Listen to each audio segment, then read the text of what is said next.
This is Newsday on the BBC. I'm Rico Hizon in Singapore. The headlines. After Kim Jong-un's secret trip to Beijing, Chinese officials head to South Korea for key talks.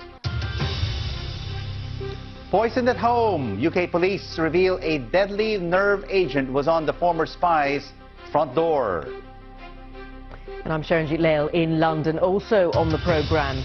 Facebook cuts links with data brokers and overhauls its privacy settings, but is it enough? And Pakistan's Christian community prepares to celebrate Easter and adopt some Muslim traditions. Live from our studios in Singapore and London. This is BBC World News. It's Newsday. Glad you could join us. It's 8 in the morning here in Singapore, 1 a.m. in London. And top officials from Pyongyang and Seoul are due to meet in the demilitarized zone to discuss preparations for a summit between President Moon Jae-in and Kim Jong-un, which will be held at the end of April. This comes after confirmation that the North Korean leader did indeed make a surprise trip to China earlier this week. Also later, a Chinese envoy is being sent to Seoul to brief the government on the talks in Beijing between Kim Jong-un and Xi Jinping. Our correspondent in Seoul, Laura Bicker, says North Korea could be opening its doors to diplomacy. Well, here you have Kim Jong-un stepping outside the Hermit Kingdom and onto the global stage.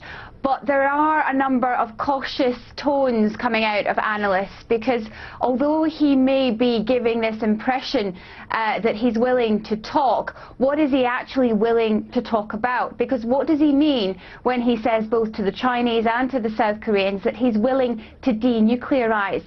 By aligning himself with China, it's clear the two countries want the same thing. They want US troops out of South Korea and out of Japan, off of this peninsula.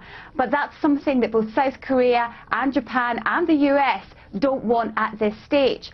So what these allies really need to think about is, what are they prepared to offer Kim Jong-un, if anything, for him to give up his nuclear weapons?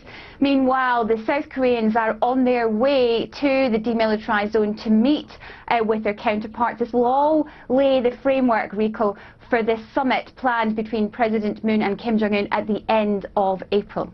That's right. We're just weeks away, but still nothing specific on the agenda, no venue and no date. Well, we do have a venue. We know that the talks between President Moon and Kim Jong-un will take place at the DMZ, but we are waiting for a date. I think when the delegates meet today, that will be one of the things that they'll be talking about. Also, they'll be setting the agenda. Exactly what are these two leaders going to discuss in that historic meeting? And when Kim Jong-un meets President Moon, he will do so on South Korean soil. That will make him the first North Korean leader ever to set foot in South Korea. So there are a number of firsts happening, especially with this new young North Korean leader. I think what certainly the international community is waiting to see, and when you hear from the White House, you're hearing cautious optimism. They're waiting to see exactly what he may want in return for denuclearization, if indeed he is serious about that commitment at all. Laura Bicker there in Seoul, and we've got more on Korea in a moment. But now some of the day's other news, and the social media giant Facebook has announced a major overhaul of the way users can keep their accounts private. Now, this revamp comes after it emerged that data on around 50 million users had been harvested and passed on to a political consultancy. Now, Facebook says it was already planning to make these changes.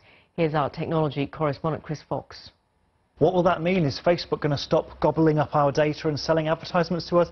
No, of course not. But what it is going to do is make it a bit simpler to see your privacy settings in one place. So at the moment on the mobile app, you have to go through up to 20 different screens to find all the various different privacy settings, location privacy, ad privacy and so on.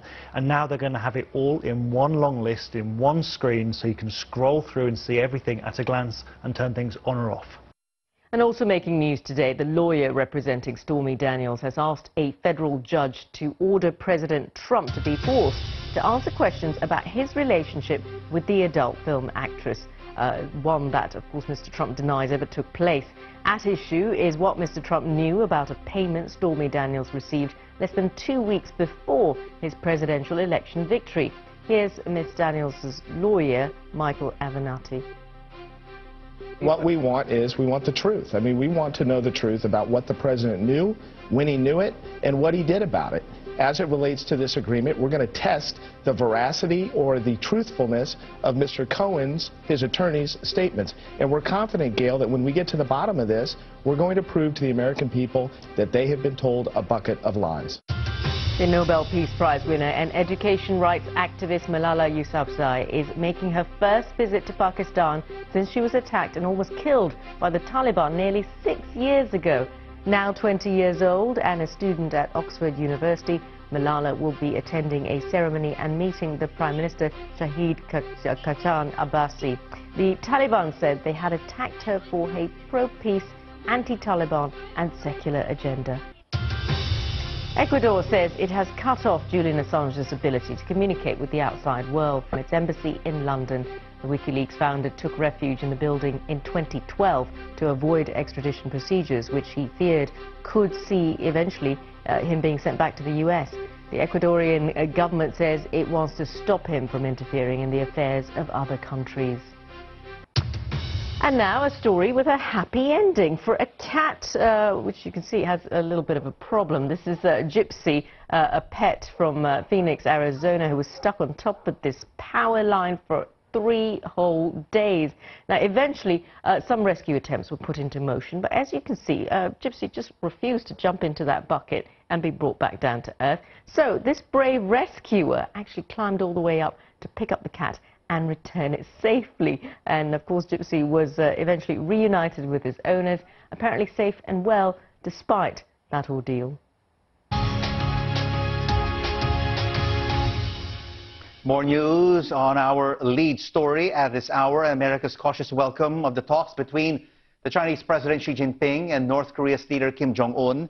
Later on Thursday, a Chinese special envoy will be traveling to Seoul to update the South Korean President Moon Jae-in. Earlier, I was joined from Beijing by Mia Kribernik, a senior Asia analyst at global risk consultancy Veris Maplecroft, and I asked him if this shuttle diplomacy was paving the way to iron out the details for the Kim-Trump meeting in May. Absolutely. This is all part of that process. You mentioned the visit by the envoy. Another thing to highlight today, it's already Thursday here in Beijing, the North and South Korea will hold a high-level meeting to discuss the upcoming Moon-Kim summit in April, and that will give us an indication of what the agenda might be for the upcoming Kim-Trump summit as well. So we're seeing this is going to be a process, but the timelines are quite compressed compared to what we would usually expect in terms of preparation for such high-level meetings. So we're definitely keeping a close eye on what happens later today. Miha, apart from denuclearization, what do you think should also be on the agenda for the Kim-Trump meeting? Of course, ideally, we would like to see a deal of pragmatism from both sides. Now, we maintain our earlier and consistent assessment, and denuclearization, as the United States currently see it, it's off the table. It is simply not plausible that North Korea will give up its nuclear after having spent 40 years and vast amounts of money to build it up. It simply won't happen, not at least in the terms that everyone in the entire international community is hoping for. So what we would expect, and sort of what ideally we would like to see, although that's by no means guaranteed, is a deal of pragmatism going in, sort of seeing if both sides can put forward some goodwill gestures, resumptions of high-level dialogue, maybe a more long-term freeze in nuclear and ballistic missile testing on the part of North Korea in exchange for a freeze in military exercises by South Korea and the U.S. However, with the current stance in the White House, especially following the appointment of John Bolton as National Security Advisor, the likelihood of that pragmatism really prevailing in talks is fairly slim as it looks right now. Miha Kribernik there, speaking earlier to Rico.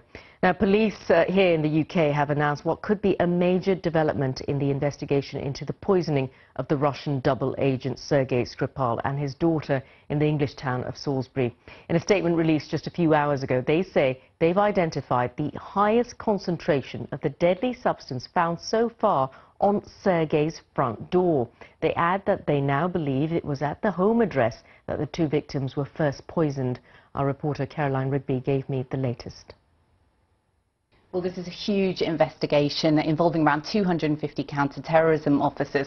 Of course, the former spy and his daughter fell ill on a park bench. They were found unconscious about 3 weeks ago.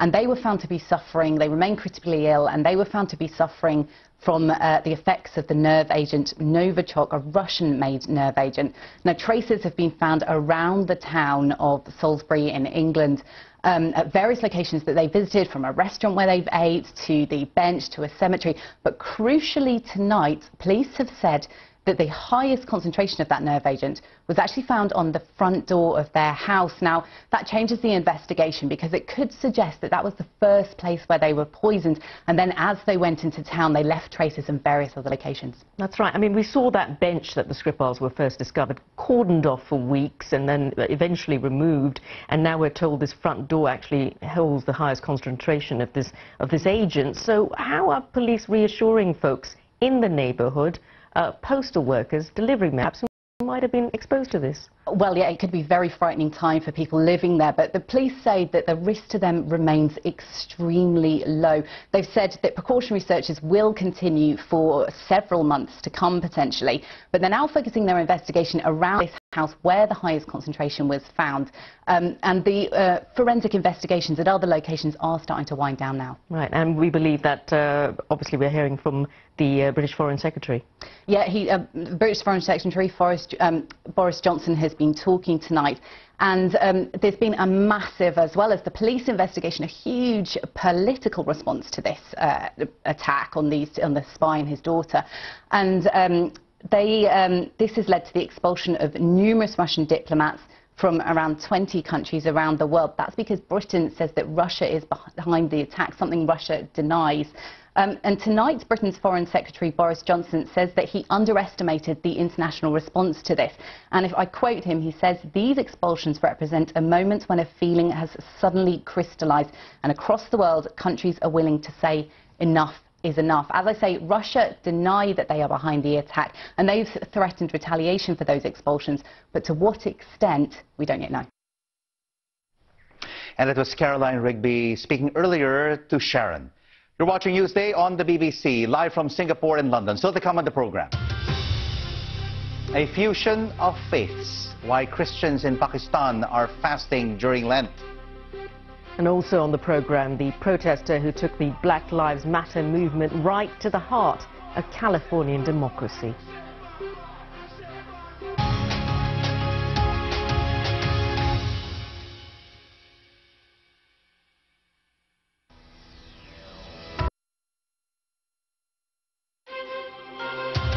This is Newsday on the BBC. Glad you're staying with us. I'm Rico Hizon in Singapore. That's right, welcome back. I'm Sharon Jitlale in London. Our top stories. Kim Jong-un's secret trip to Beijing sparks a fresh wave of diplomacy as Chinese officials head to South Korea to brief its president. Police investigating the Uyghur nerve agent attack says the victims first came into contact with the poison at their home, possibly on the handle of their front door. Let's now take a look at some of the front pages from around the world, and we start off with the international edition of the Financial Times, and it reports on the technology companies whose stocks have fallen even further on Wednesday. It features Facebook, Twitter, and Google saying regulatory scrutiny has left them out of favor. Amazon's stock also believed to have dropped after reports that the U.S. president wants to halt its growth. Turning now the page to the China Daily, and it talks about Kim Jong-un's visit to Beijing. The paper says the Chinese president held a welcome banquet to Mr. Kim and his wife Ri Sol-ju before they all watched an art performance together. And finally, you have the international edition of the New York Times, and it reports on cosmetic surgery for a pet fish. Well, the paper has interviewed a surgeon from Singapore who performs eye lifts on Asian iguanas. It is one of the world's most expensive aquarium fishes, but apparently suffers, take a look at them, droopy eyes. And now, Sharon, which story is sparking discussions online? Well, this is a protest at a council meeting in the Californian city of Sacramento, and it's created lots of headlines across the U.S. and is trending a lot as well. The brother of Stephon Clark, who was shot dead by police earlier this month, he walked into the chamber shouting his brother's name.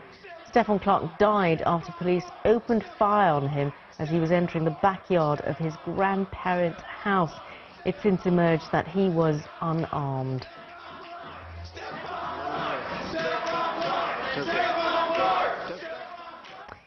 Now, the parliament in Myanmar has elected a new president. U Win Myint is a long-standing ally of Aung San Suu Kyi and was widely expected to be chosen. The role of president has been largely ceremonial in the past 2 years, with Ms Suu Kyi effectively leading the government in the role of state councillor.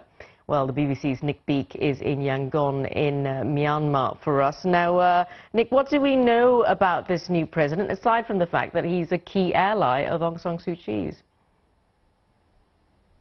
Yeah, morning, Sharon. Lots of profile pieces being written here in Yangon. We know that he's a 66-year-old former lawyer. He was for a time a political prisoner as he fought to get democracy in this country. And as people put together these profiles of him, there's one story that's doing the rounds here about the time where he was in detention and his son was seriously ill, and the military authorities said to him, look, you can visit your sick son in hospital if you renounce politics, you give up politics. Now, he chose not to. He rejected that offer, and sadly his son died. And now we see him coming to the top job nominally in politics here in Myanmar. But we know, of course, that he is a loyalist of Aung San Suu Kyi, and she can't technically take the presidential job.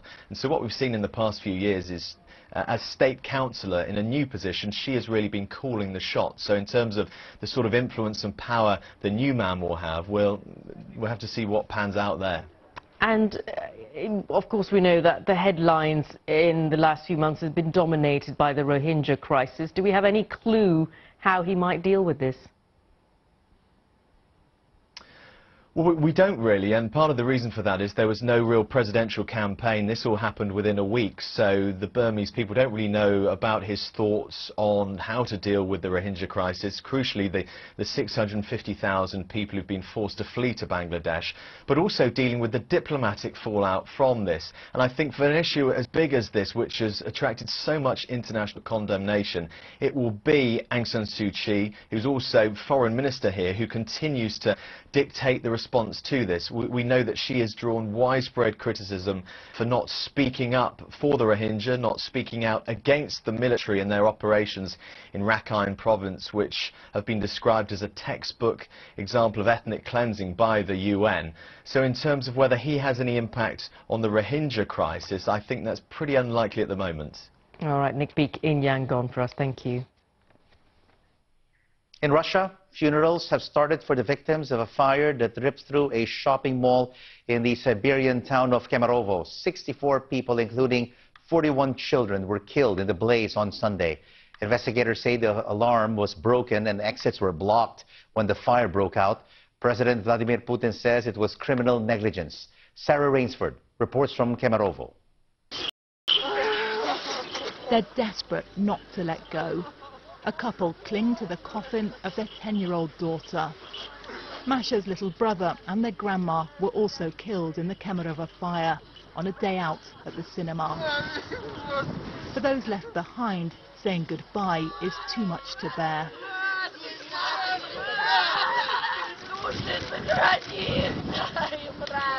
Save their souls, take them to paradise, Natalia begs, as her children are lowered into a shared grave. And then she cries out their names. They're 3 of the 64 who were trapped in a burning shopping centre where no fire alarm went off and emergency doors were blocked. Sergei wants to know why. Someone has to answer for this. This can't be allowed. It's so hard to understand why those trying to escape didn't make it out. This is just one of many burials here today, and there are many still to come. The city is plunged in grief, and for the families that pain is even fiercer because they know this tragedy could have been avoided. This giant burned carcass is now the focus of a criminal investigation. though Vladimir Putin has already blamed negligence and corruption. So today, the first suspect appeared in court, a security guard accused of turning the alarms off. He claimed the system has been faulty for years and said he had reported that. But this city feels numb now, more than angry. Everybody knows the victims, their friends, friends' children, or neighbors, or just relatives. So we feel like a family now. Everybody is talking only about this disaster. And yet Russians know the causes of this disaster run deep, and so they wonder how much will really change, even after all this. Sarah Rainsford, BBC News, Kemerovo. Now, Thursday is the end of the Christian festival of Lent, which for many means giving up something, often something like chocolate or meat. But Christians in Pakistan take their devotion one step further by copying the Muslim practice of fasting. It's something they feel helps build links with their Islamic neighbours, as Secunda Kermani reports from Rawalpindi.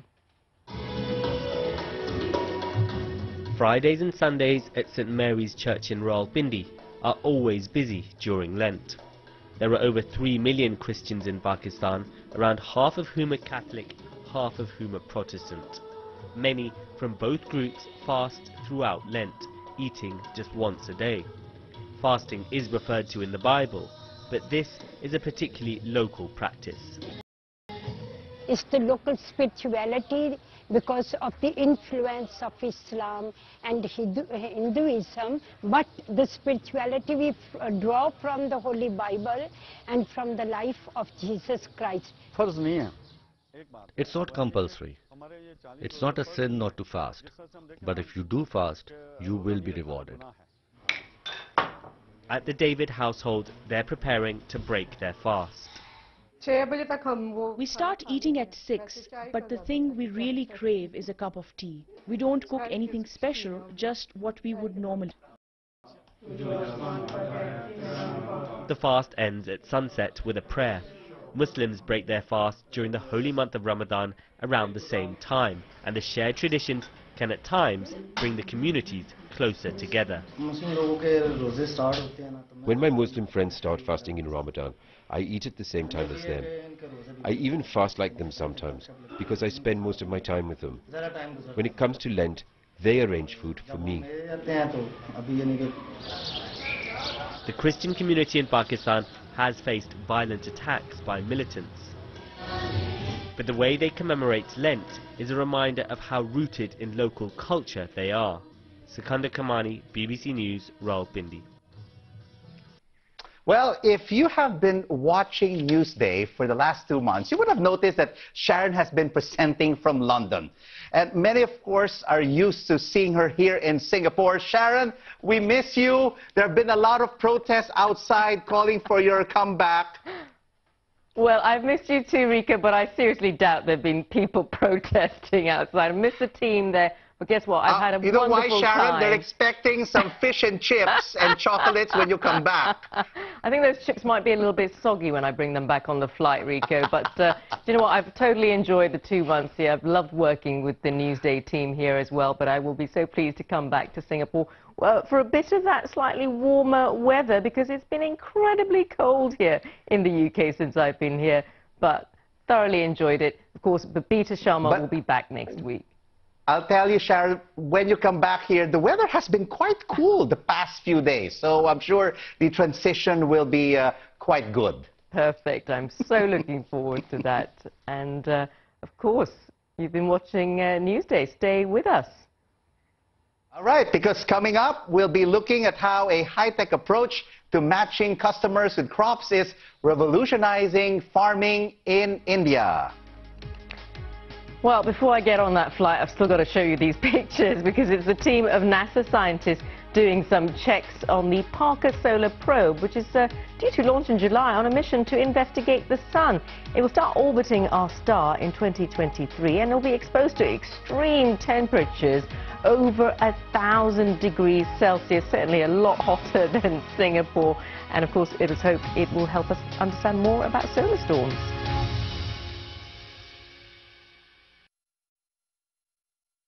Hello again.